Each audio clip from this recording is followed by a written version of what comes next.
I'm well known for my car issue. So what's his name? Brewski. Brewski. This is Brewski.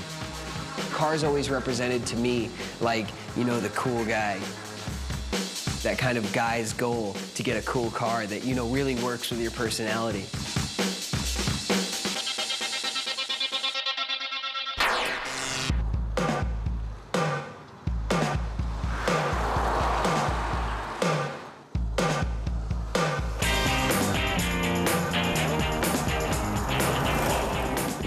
So tell us what you're up to at the moment, Dave. I'm a full-time student. I go to USC here in Southern California for film, and I'm a junior in college there now. So I really can't do anything in the way of films and working on a regular basis, but I do work on Seventh Heaven once a week on a part-time basis. So you've had a good run with Seventh Heaven, though. You've enjoyed that still. Yeah, I've had an amazing run with Seventh Heaven. As you know, we've been on the show 10 years, and the closest that any program has gotten to us is actually the Waltons and Little House on the Prairie both ran 9 years. Last hiatus, I did a film with a British director by the name of Duncan Roy. It was called The Picture of Dorian Gray, based on Oscar Wilde's infamous novel.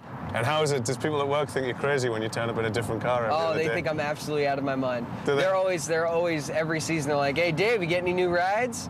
What are the new wheels? They always want to know, yeah. So let's talk a little bit about your four-wheel obsession, as opposed to the film's work. I have one of those, yeah. Yeah, and quite an impressive collection for one so young. Oh, Over here, we have the modern collection. Remember, they're all American cars that I collect. So here we have the Chrysler 300. This is a 2003. Over here we have the Ford Lightning, essentially a race truck. This car has about I believe it's like 450 horses. It's a sleeper of a car. Growing up as a child actor in Queens, in New York, I mean, I just, you know, became obsessed with beautiful cars and you know, exotic cars and foreign cars and classic cars and antique cars. And this truck over here, it's the Harley-Davidson package. So it has your Harley-Davidson emblems, your Harley-Davidson colors, and actually what you don't see, this was my first tuner car. I put the light kit underneath this truck. Oh, really? This over here is one of my smaller rides. I come over the hill and I pop over this hill and I realize there's a cop car sitting right in my driveway. And all of a sudden I just like hit the brakes and I squealed into the back of the property and I just like parked it and ran inside and hid. So this here is my SUV. I'm guessing by the theme that there's probably some limited edition number.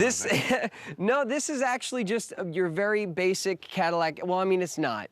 You're going out to the club, you go and pick up all the boys, pile them up, turn the music on, you can go have a nice night out with the guys. It's a great truck for that, too. Fantastic, fantastic. And you got your dream car? What I told my mother was that, you know, I was 16 at the time, and I said, look, you know what car I want.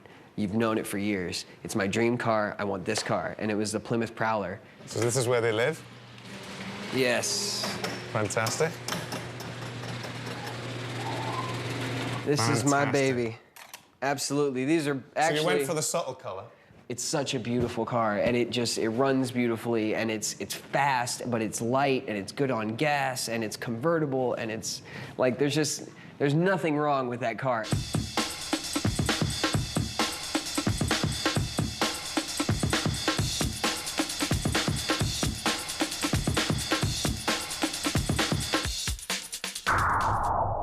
It's a great car to have when you're 16. It was brand new, literally off the truck. It was the owner's. He had a black one and a yellow one. And my mom said, you know, well, he has a black one, a yellow one. He doesn't know if he wants to give up the black one. I was like, no, I want the yellow one. I want the yellow one. Yeah. She's all aluminum body, so it's light as a feather. Oh, very neat. Fantastic.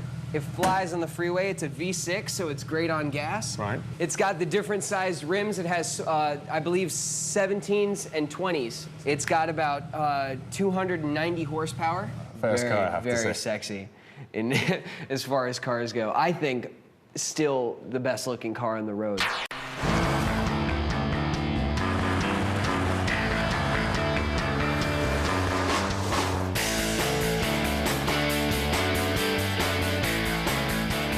I know plenty of people that spend, you know, hundreds of thousands of dollars on things that I think are ludicrous. You know, I would never.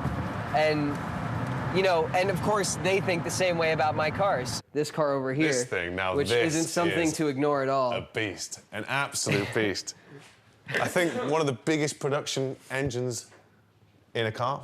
Okay. I mean, However you truck like. engine. I mean, it's the hood is half the length of this car. What we have here is the classic American muscle car, the classic American modern muscle car, the Dodge Viper, in its most choice body style, the coupe.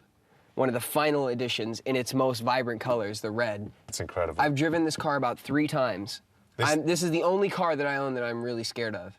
I'm actually afraid of it. These are not cars that I ever plan on getting rid of. These are definitely ones that I want to save for me and my kids. And, you know, cars always represented to me like, you know, the cool guy. You know, like it was always that kind of guy's goal to get a cool car that, you know, really works with your personality. I don't cover myself in iced out diamond jewelry. Yeah. I don't really buy exquisitely expensive clothing. Yeah. And you know, a lot of other things that, you know, actors go nuts over. Since I've been able to have my hands on my own set of keys, I've always looked to acquire vehicles. Thing is, though, the key is just taking it out once in a while. Right. Once in a while, because these are more than cars. These are collectibles. Yeah. And in order for them to retain their real value, you need them to keep their low mileage and their brand new feel. It sounds like you like to get something that not many other people have, and you like the rarity element as well. That's my favorite part about this stuff, is that, you know, that I can collect these and I can keep them in really pristine condition. A lot of the cars that I do spend this amount of money on are all worth it in the sense that, you know, they're rarities or one-of-a-kind items or, you know, hard-to-find things. This one is the one that, you know, my favorite to take out. So it's a Sunday car, this one? Yes, events and dates and that sort of thing. This is the perfect car. Just take a car which suits your mood on the day, really. Exactly. Well, you know what they say in Southern California, if your clothes don't match your car, you're not doing anything pimping. You want to see the rest? You got more? I have a whole nother section of collectors to show you if you'd like. Absolutely. Oh my God.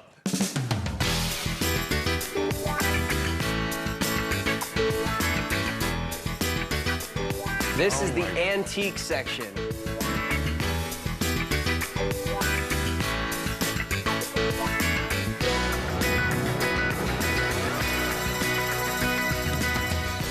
Over here, we have a 1967 Pontiac Firebird. And it goes with this great all-original gold interior that I have. Over here, we have a 1973 Mustang Fastback convertible. One of the most amazing things about all 3 of these cars actually in this section of the garage right here is the hips. The hips? That's what you really, it's this right here. This is how you know the car is mean. If a car's got hips like this, you don't want to race it. Not with me behind the wheel. It's that real 70s stance, Absolutely. Isn't it? It just lets you know that those back tires are going to scream if you step on that pedal, you know?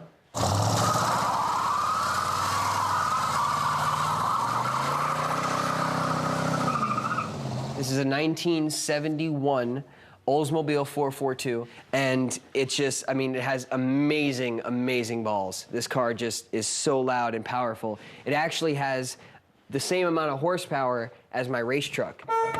All the headlines. Kind of a weak horn. I'm gonna have to work on that. Yeah, it doesn't really do it justice, does it? No, it doesn't sound good. But again, a sleeper effect, you know. Look, I'm not fast. Just kidding. This here is the grand finale, is what we call this. This is my 1964 Chevrolet Impala convertible. A classic, an absolute classic. As far as Southern California is concerned, this is the classic. Right. This is the classic American car. It's exactly what you need for a beach cruiser. We have the white leather interior, metal dashboard, painted to color match. We have the color match steering wheel. The whole thing's just so dramatic. Doesn't it? You could just drive it right off a dock and just kind of like skip on the water, it looks like. Well, we've got to take one of these for a spin. Absolutely. Well, you know what? Which ones do you recommend? I really, really recommend the Mustang. That'll do for me. Great. We'll get the top down, go for a spin. You all strapped in? I'm ready to go. Here we go. As easy as that. Easy as that.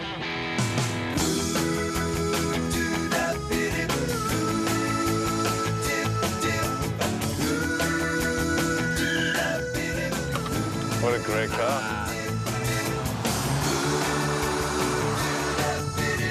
So you usually just like take them out for a little spin, weekends and stuff? Absolutely. Well, that's what it's all about, Sunday driving. Yeah?